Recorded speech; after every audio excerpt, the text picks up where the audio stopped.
What's up? Nagbabalik tayo dito sa Tribe Cycle sa May Tumano, Marikina. Curious ba kayo kung magkano na yung presyuan ng mga group set? Meron din dito yung Shimano Curious. Papakita ko sa inyo yung presyuan mamaya. So alamin natin yung mga group set dito kung magkano na sa Tribe Cycle. Let's go! Okay, unahin ko na to ang nakita ko dito. Ito, gear set ng SRAM NX. Ayan. So 1x12 speed, 18,999 pesos. So, ito yung kasama niya. Pakita ko na rin. Ito yung kanyang sprocket. Andun yung chain sa likod. Ito yung kanyang crankset.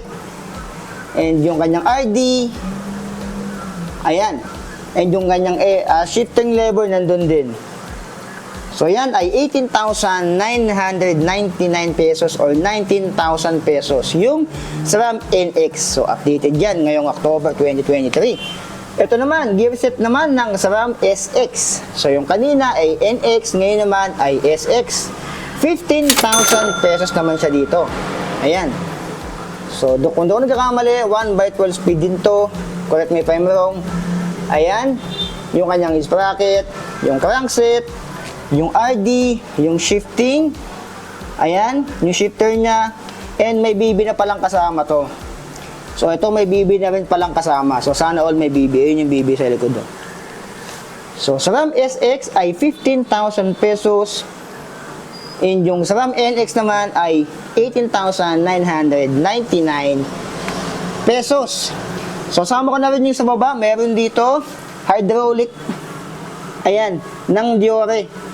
M6100 ay 6,000 pesos. Taka na kinita din ha.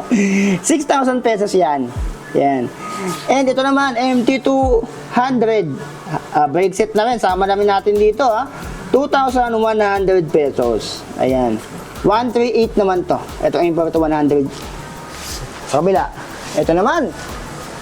Yung mga pangmalakasan, yung mga mamaya-maya konti, nandun pa. Yung mga Shimano Curious nila. Ito muna tayo sa Ultegra. Ayan, Shimano Ultegra ay 120,000 pesos. Ultegra Di2. Group set, 12 speed yan. So, lahat ng nakikita nyo dyan sa taas ay kasama na. So, hindi ko nabubulat natin yan. Alam nyo na yan. Sobrang dami na yung kasama. Ayan, no. Ito yung kanyang RD. Yung FD, sprocket, nandiyan na lahat yan. Yung mga cable niya ay nandiyan na lahat. 121,000. 120. Nabubuk ko. 1,000 120,000 pesos. Ayan. Buy now, pay later. So, pwedeng i-home credit.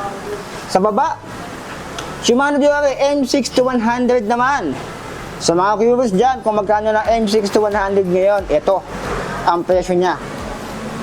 Ayan, 1x12 speed ay 21,000 pesos. So, dito yan sa Tribe Cycle. So, ito nakikita nyo yan. Yan na. Yung M6100, 21,000 pesos yan. So, sa baba naman ito, meron ding M5100. Ayan, M5100 naman, yung kanina ay M61. 1x11 speed to, 1x12 tong M61. So, 1x11 speed ay 19,000 pesos. Ayan. Diore, 1x11 speed, M5100. Group set na to. Ayan. Buong isang buo na yan. Sa baba, ito, Alivio. Mayroon pa palang group set ng Alivio. Sa mga on the budget. Ayan. 11,800 pesos. Shimano Alivio. 3x9 speed. Ito yan. MP210. Yung kanyang crank set. Ayan. Alivio. Yung mga shifter niya, RD, nandyan na rin. So, Alivio ay 11,800 pesos. So, hindi lang yan. Meron pa dito. Ito pa. Yung mga pyesa-pyesa dito. Ito yung mga unti-unting pyesa. Ang dami pa pala dito. Ayan. 7,100 pala to. 2,600. Ayan. Sprocket. Ito naman 2,000. 11,32 pang 10 speed. So, yung mga pyesa na ito ng Shimano. Ayan. Pakita ko na sa inyo na mabilis. Para tumuha na tayo doon sa susunod. Yung Shimano Curious. Ito.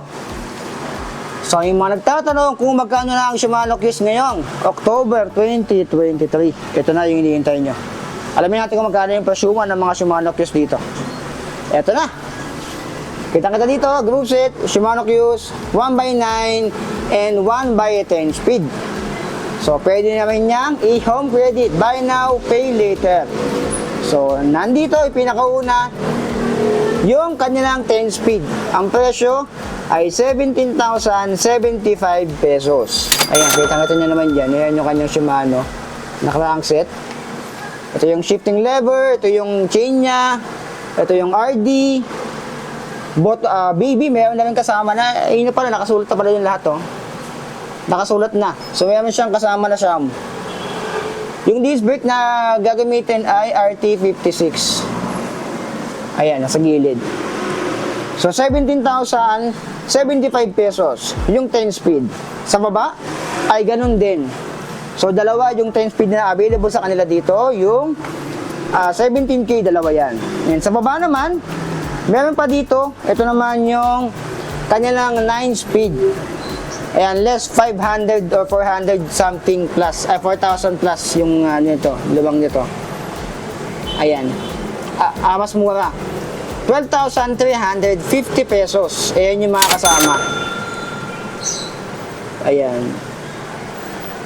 Yung details niya. So, ito yan. So, ayan, 11 speed. Yung chain na ilalagay nila, ayan. So, mostly, pang 11 speed lalagay nilang chain dito. RT26 naman yung gagamitin na rotor dito. Ayan yan. So, ngayon, ito lang yung available na lang ngayon ng mga group set, yung jewelry doon. So, recap ulit tayo. Yung Shimano Q's 1x9 speed and 1x10 speed. Yung 1x10 speed ay 17,075 pesos. Yung 9 speed naman ay 12,350 pesos. So, dito naman tayo sa kabila. Ito naman yung pamalakasan nila dito. 120,000 pesos. Ultegra Di2 group set. 12 speed yan. So, 120K. Dito naman ay Dior M6100. Ito yung kadalasan binibili ng mga siklista, mga naka-MTB, ginagawang 12 speed. Ito yung group set nyo ngayon. 21,000 pesos. 1x12 speed yan. Group set na yan. At yung literal na isang buo na yan. So, dati yata nasa 25 to. Mahigit kung di ko nagkakamali. Or 23, something mga ganun. Ito naman, Dior M5100 naman to. So, kung 12 speed yun, ito naman 11 speed. 19,000 pesos. So, parang 2,000 lang ang diferensya. Ayan, M5100 to. Sa baba, ito yung pinakamura dito, ay 11,800 pesos. 3x9 speed group set ng Alivio. So, ayan yung mga available na group set dito sa Tribe Cycle sa Tumana, Marikina. So, ano masabi nyo? Kung may nagustuhan kayo dito, puntahan nyo lang yan dito sa Tumana, Marikina. Search na lang sa Google, sa Waze, Tribe Cycle, lalabas na yung kanilang location. Yan. So, yan mga alien. Ano masabi nyo sa presyuhan ng mga group set dito? Like, comment, share, subscribe, so be it. I love you all. Signing out.